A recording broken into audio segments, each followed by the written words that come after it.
Assalamualaikum warahmatullahi wabarakatuh. Kembali lagi di channel Darul Mugni. Hai Sobat Madani, amalia tadris atau micro teaching sering disebut dengan praktik mengajar. Biasanya program ini berlaku untuk santri kelas akhir yang segera mengakhiri pendidikan di pondok pesantren. Amalia tadris ini sendiri bertujuan agar para santrinya memiliki bekal dalam mengajar. Meskipun nantinya tidak semua dari mereka menjadi guru karena mengajar tidak harus menjadi guru. Nah, dengan adanya program amalia tadris ini, para santri sangat diuntungkan sebenarnya. Soalnya program ini biasanya dilakukan oleh tingkat kampus kepada mahasiswa yang kuliah di bidang keguruan. Tetapi pesantren sudah duluan mengenalinya kepada santri agar mereka terampil mengajar setelah menjadi alumni. Memang belum sempurna menjadi seorang guru setelah mengikuti amalia tadris tersebut.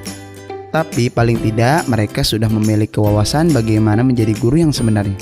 Kemudian mereka akan mempelajarinya kembali agar terus berkembang kemampuannya dalam mengajar.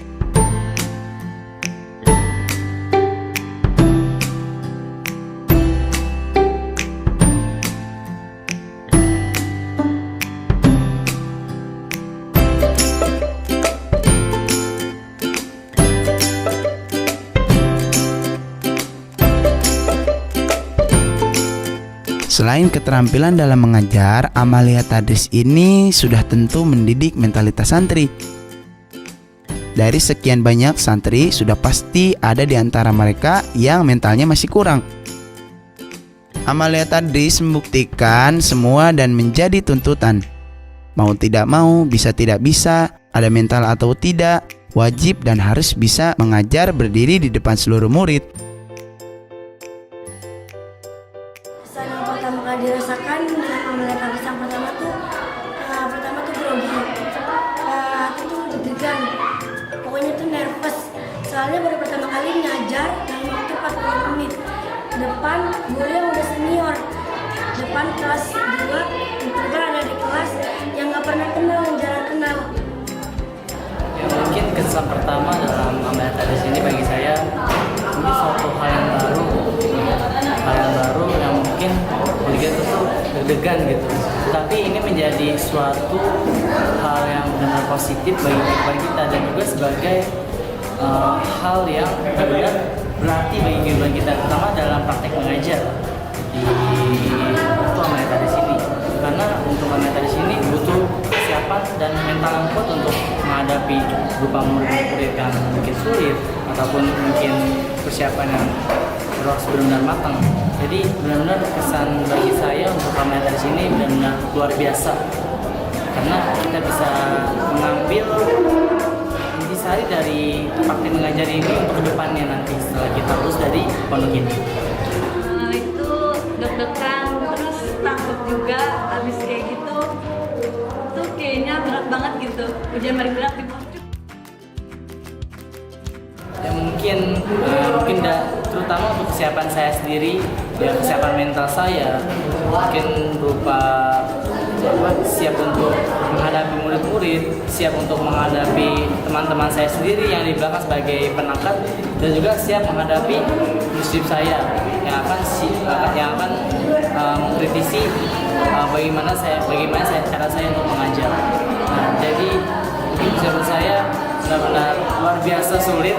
Ya ditambah benar-benar hal ini hal yang baru bagi kehidupan saya dan juga mungkin akan menjadi hal yang benar-benar suatu hal yang berarti bagi kehidupan saya nanti ke depannya. Alhamdulillah lancar, tapi ya suka ada apa sih yang ya suka adonya, yang suka dari adonya, suka dari anaknya, yang suka salah. Persiapan amalia tadris yang pertama sebelumnya itu idat. Yang terpenting itu idat itu kita karena tuh udah 4 kali revisi ke ustazah, ngumpulin sana ngumpulin sana sini panuji, kantor permadani luar udah berapa kali kesana tuh semangat juga, terkadang down juga soalnya capek udah 4 kali revisi sampai selat. Dan kesan terakhir tuh alhamdulillah udah tenang, udah amalia, udah praktek, hati tenang, tinggal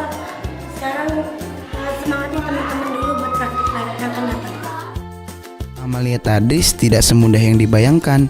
Selain mental, membuat idatnya juga penuh tantangan yang luar biasa. Dalam pelaksanaannya tidaklah gampang, karena para santri ini diwajibkan untuk membuat persiapan atau sering disebut dengan istilah idat tadris atau dikenal dengan RPP, Rencana Pelaksanaan Pembelajaran.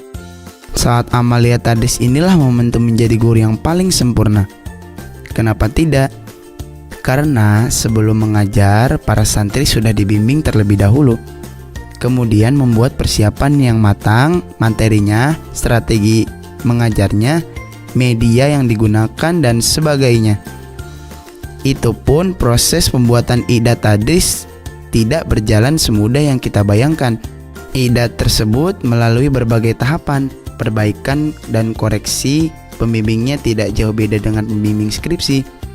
Yang sebelumnya kurang tertarik dengan dunia belajar mengajar harus terpaksa menarik dan berusaha menjadi guru yang baik. Berbagai persiapan pun dilakukan.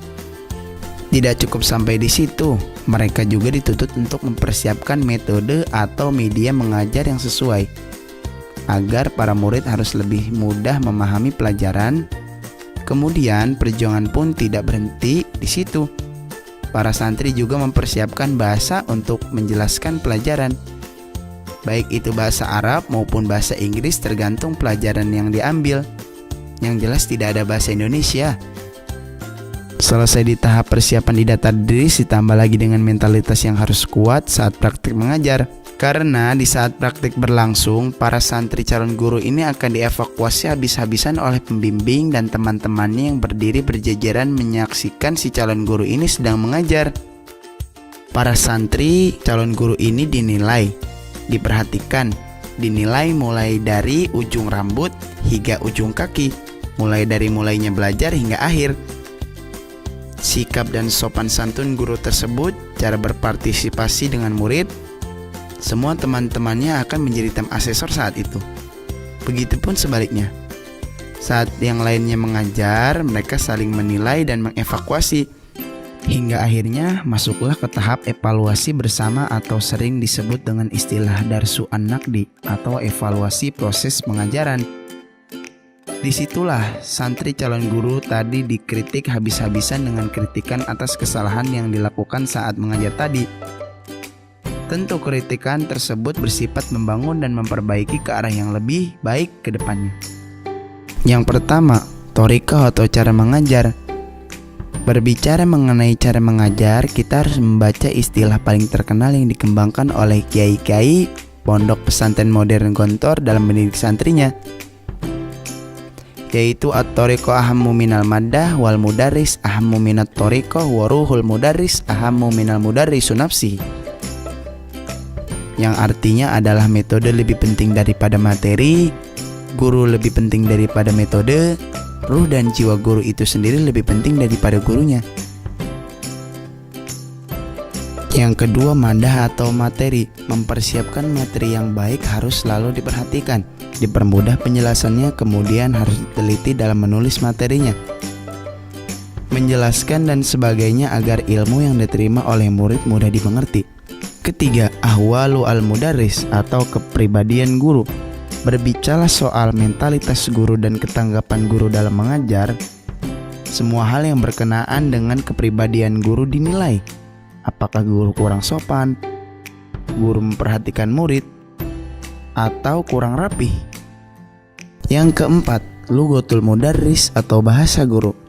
Ketepatan penyampaian materi harus diperhatikan oleh guru.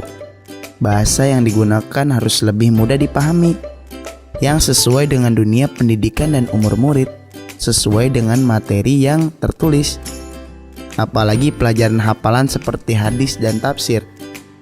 Jangan sampai lafaz yang diucapkan guru tidak sesuai dengan yang ditulis di buku. Kira-kira seperti itulah pembahasan tentang kegiatan Amalia tadris yang mendidik santri dalam mengajar, memberi bekal berupa keterampilan dalam mengajar.